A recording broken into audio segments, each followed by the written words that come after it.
Thank you very much for coming. Thanks for having us. Yeah. Were you here this morning? Can I just take a moment and say this is incredible? Okay, I thank just you. have to like really have is. a moment Yeah, of yeah. like, it's just fabulous. It Thank looks you. great, it's full, people seem happy. Yeah, Nice Really job. well done. it's Yeah. really nice, you know, on, what is this, April 9th, that people are happy, feeling good. And, you know, that's one thing about Great Place to Work. We collect people who are great people because, you know, they believe in a way of life of not only do they want to do well, they want other people to do well too. This Right. thing we believe in, everyone does better because everyone does better. And congratulations on number 2. Thank you. Congratulations. Thank you. Feels great. Wow. Looks like we bought a lot of tickets to this one. Yeah. Well, you know, that's what happens when you're number 2. Yeah. So congratulations. And, you know, it's been, Synchrony is a great example of hard work paying off, you know, from the beginning. You know, so just the climb from 2020, number 44, it's just been a gradual climb, a few spots every year, and then, you know, shooting through, all due to your employees. That's the thing about our work, you know, as you know. And so we talked earlier, I don't know if you were here or not, but your face was up there. You know, Michael, I wasn't here, Oh, okay. thankfully, because I saw how big my Yeah, face was. you were up I there, would man. not have. Yeah. So, you know, But I got a video, I got lots of pictures. Good. But your stuff is together. Your and hair's in appreciate your place. kind It looked words. good. Yeah, it looked good. And so it was a great moment because it just drove home the points that Anirudh just made. That's the point. Yeah. You know, making sure that our businesses are doing well. So, and you always talked about from the beginning when we met, you know, that you and Jim Kavanaugh were instantly like, it's not just about being a great place to work. It's about creating a great place to work to live, you know. And so can you, first of all, just elaborate on that? Yeah, well, we pride ourselves on giving back to the communities that we operate in. And our employees feel passionately about that. And, you know, I truly believe that if they feel supported and they feel like we're listening to our employees, they feel like this is a great place to work, they're going to pass that on. They're going to pass it on to our consumers, our partners. They'll pass it on to the communities. And I think that's why this all works. And, you know, we're not a household name. Yeah. Synchrony's not. But we serve 70 million consumers in the U.S. 1 out of every 4 adults in the U.S. have a Synchrony credit card. We're still not a household name. We serve 400,000 small and medium-sized businesses in the U.S. And our employees wake up every day and they're passionate about that. You know, access to credit is really challenging today. So many people are being underserved by the banking system. Yeah. And our employees want to change that. And they're proud of that. And they wake up every day trying to help. And I think if we're supporting them, then they're going to make that a better experience for our 70 million consumers. They're going to wake up every day trying to figure out how to help 400,000 small to medium-sized businesses compete and win and thrive. And that's what makes me so proud of this company. Mm-hmm. The ranking's great, but it is our employees. You know, we owe it all to them. We listen to them, but they share their thoughts. I like to say we're co-designing the workplace of the future. And I really feel like that's because our employees are at the heart of everything we do. Yeah. And Laurel, we asked you to come. Very happy to have you join us because there's no company on the list, don't want to offend anybody, whose board is more involved in Great Place to Work than Synchrony's board. And so you've been on the board over 10 years. I know you from sitting in meetings sweating from the questions, okay? And where does that come from, you know, that priority at the board level on this work? Because it's uncommon. Yeah, you know, I think all of us who are on the Synchrony board joined the board. You know, Brian spoke a bit about the mission of the company, right, of extending credit to many in our country who don't have access to it, and the breadth and reach of Synchrony products. So we bought in from day one that this is a company that has a clear mission. And second, that it's a company that understands deeply that to deliver, they got to come up with a great strategy, but that strategy is only successful if it's powered by its people. And so when you have a mission, a focus on people that is core to the company, as board members who've signed up for this oversight fiduciary responsibility, we're deeply committed to supporting Brian's vision, strategy, and commitment, and understanding of the power of the people and the power of the culture. So it's almost like asking, why does water quench thirst? It's so endemic to us. So it's how the board was constructed, it's how the company is run, and we as board members feel very much a part of that and very much bought into it. And because of the impact, we see the impact of investing and believing and nurturing the people. But I know, board members know other board members. Am I correct that your experience is uncommon in terms of these topics being talked about in the boardroom? I think sometimes they get talked about. And I think the difference is at Synchrony, we go way beyond talking. Yeah, that I know. Right? Yeah. So, Brian, I don't know of a CEO, and I work with a lot of great CEOs, but I don't know of a CEO who gives such unfettered access to the employee base. So at every board meeting, we have some interaction with Synchrony folks, right? That can be the young BLP, early career, those just starting out in their career at Synchrony. It can be senior leaders. It can be ERGs. And it gives us a chance to get to know the people, to get firsthand experience to see, is this culture cascading through the organization? We spend time at the innovation lab. We spend time with frontline workers and employees. And I think that it says to us, this is important to us as board members. And equally important, I think it says to the employees, it's important to the board. Yeah. Yeah. And they get that. They get that one-on-one with our board members. Yeah, it's not. really I'm not in the room. The leadership team's not in the room. We don't know what they're talking about. We hope it's good, but it's not always good.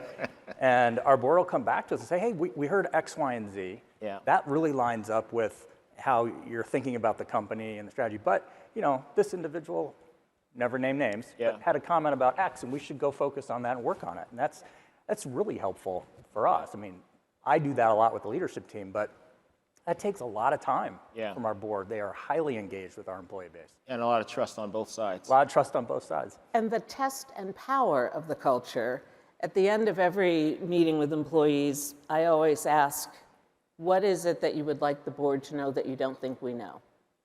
And I have yet to be in an environment with Synchrony employees where they don't have an answer for that. So the fact that they feel comfortable answering that question and giving really good feedback and insight, I think is a testament to the culture that Brian and the senior leaders have set up, that they feel comfortable sharing. Yeah, first of all, putting you in close proximity with those people, and then they're telling you the truth because they believe you want the truth because it's going to make a difference for them and for the others in the company. Mm-hmm. And Brian, I remember a day I was with your maybe top 300 leaders. It was March 13th. You probably remember it well too. And it was a strange day because it was raining in Southern California, which never happens. It's pretty unusual, especially in March. Yeah. But it was raining. And banks were collapsing that actual day. As a matter of fact, I woke up eating breakfast, bowl of oatmeal, looking at the TV, and looking at a bank where we had a lot of money and it had just collapsed. Yeah. So I had a tough day too. Yeah. Luckily, we got money out. It was a tough day. Okay, but the rain was the least of our issues that day. And then your stock plummeted. Yeah. And you were just about to roll out a new core set of leadership behaviors to a room of people. And I knew the work that your team had done, that DJ and Michael, had done to prepare, very thoughtful. And then they told me it was in your hands because you were now doing the work and you were literally putting pen to paper to do that. And you were about to roll this out on a tough day to do it. I was about to say, hey man, don't do it. You should, this might not be the day. Look at the rain. But you did do it. And I was struck by that. And it's odd how things work out. Now your stock took off, after that. But all these stories, you don't know if they're going to have a happy ending at the time. So I just wanted you to share with the audience why you got so hands-on, had the clarity to define what leadership, and you already had a great company. What was it that you felt you needed to address? Yeah, I remember that day vividly. I remember just about to go up on stage, 300 of our senior leaders, stock market's crashing, banks are failing. Kind of like yesterday here. Yeah. Okay. And I said, this is really going to test my ability to compartmentalize. And I said, okay, you got to put all that away. Yeah. Because this is important, for the future of the company. And I think redefining the leadership behaviors is probably one of the most important things that we've done. And you and your team were great in helping us do that because we wanted to align our leadership behaviors with the high trust behaviors that Great Places to Work has. And I think because we collaborated on it, we got an even better result. We always had values, one-word values, and I just felt like they were maybe a little too vague, a little too open to interpretation. And we were anchored in a hybrid work environment. We're still anchored to that. And I said, man, that is the highest trust exercise that there is. And I said, I just want to make sure everybody knows, like, these are the leadership behaviors that myself, the leadership team, plan to role model, and we want to get everybody bought in on these. I'll give you a good example. One of our values is honest. Straightforward, honest, but it can mean different things to different people. Certainly, we should tell the truth in the workplace, but I felt like we needed to make it come to life a little more. So to me, it meant being really transparent with each other, not just about what's working, but more importantly, what's not working. I think companies generally, they gravitate towards celebrating their successes. And I love to celebrate successes, love to celebrate great work. But where I want to spend my time, where the leadership team needs to spend their time, is on the stuff that's not working, where we have roadblocks and we need to change strategy or make additional investment, where the employee experience for some reason maybe isn't that good. Like, I need people that will come tell us that so we can go work on the tough stuff. And so we put all of that just in that one value. We said, okay, this is kind of what we expect of everyone. And then we brought those same 300 leaders, brought them back through what we called impact sessions. 2 days, and we talked a lot about the behaviors. What they meant to us, we debated, we kind of like crystallized around them. And I feel now as a company, Michael, we are better aligned than we ever have. I just came from that senior leadership meeting, the one that you were at. Everybody that was on stage, all the smaller group settings, everybody was so well aligned. Yeah. And I feel like that was one of the most defining things that we've done in the past 4 years. Yeah. Can I say one thing about those leadership behaviors? I was looking at them the other day, and I had two thoughts about them. One is listening is at the core of it, and they're all verbs. They are not nouns, they're verbs. And I think what that means is the undercurrent of your leadership behaviors are all about relationships. And they're very relational, right? Because I remember when you said you were doing leadership behaviors, I sort of would have asked that, was kind of asking the same question of, we've got this great culture, we have really clear values, people know them, understand them, and live by them, because I meet with lots of people and I can see it's cascading and it's exactly how it should be. But when I read them and looked at them, that's the difference I think that you've brought to it, is it's more, I think it creates opportunity for how we engage with each other. So it's things like caring, inspiring, right? Yeah. And you're those, making me feel great. Right, but that's saying to our leaders, and we as board members take that on as well, that this is how we're going to relate to each other to get the work done, to have the impact that we want to have. And it requires us to be very intentional, not just about the work, but how we work with each other to get the work done. And do you feel, Laurel, as a board member, that talk about your experience of being able to access any of our data that you want? Because there's a small group of board members in the world who have that access. Well, it's invaluable, right? Because I think you've got to have a feel for the company, which comes through this unfettered access to speak with anyone, anywhere, at any time, scheduled and unscheduled, right? So we have that access. But you also, which gives you the quantitative feel, but then you need that gives you the qualitative, you need the quantitative, right? So my experience through the engagement with employees tells me that the culture is pretty solid. Yeah. And then you read the report and you look at data like 90% of employees feel heard. Yeah. And perhaps more significant to me is over 90% of people at Synchrony feel that their manager seeks out their input and responds to it. And that is how you make sure that all levels within the organization speak up, contribute, add, and are a force for good. And those are, to me, as I look at a whole sea of really rich data, those are the two that stood out to me and give me confidence in Synchrony being on a path of continued growth, because people feel like they can speak up, yeah. They feel like they're heard, and for those who may be a little bit more reserved or more junior within the organization, they know that their managers seek out their input and respond to it. And when you seek out input and respond to it, you build the muscle of providing input and feedback. So Brian, the one thing you get, which I just thought about just listening to you, Laurel, is, because I'm normally nervous in those meetings, but I'm not today. Okay. But in those meetings I am, okay? Because it's so unusual. But you have very committed board members. Absolutely. Because by them touching the people, they get more into the business. They care more about the business. I didn't think about the power of that, and most of the world isn't recognizing that or getting the value of that right now. Most CEOs are like doing all they can to make one PowerPoint slide with one data bullet on employee engagement score, maybe. Yeah. That's just the situation. So this is an opportunity, I think, but just like any other opportunity, it takes some courage. I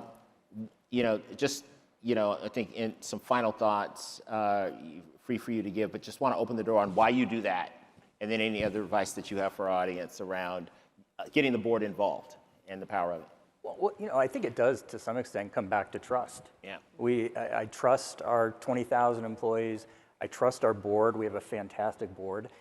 Sure, having Laurel and the board members meet, unfettered access to the data, to our employees. Sure, could that be a little uncomfortable? You don't know it's unscripted. There's Definitely. But it works, and that feedback loop is so important. When an employee tells you something's not working, they're trusting you. Yeah. And they're trusting you to do something about it, and you have to act on it. Right? And I think that's why this works. Like, I look forward to getting feedback from the board. We just had our meeting in March, and they met with our technology teams, they met with our senior leaders, and I like to hear from the board on what they learned. Mm-hmm. I mean, it's really valuable.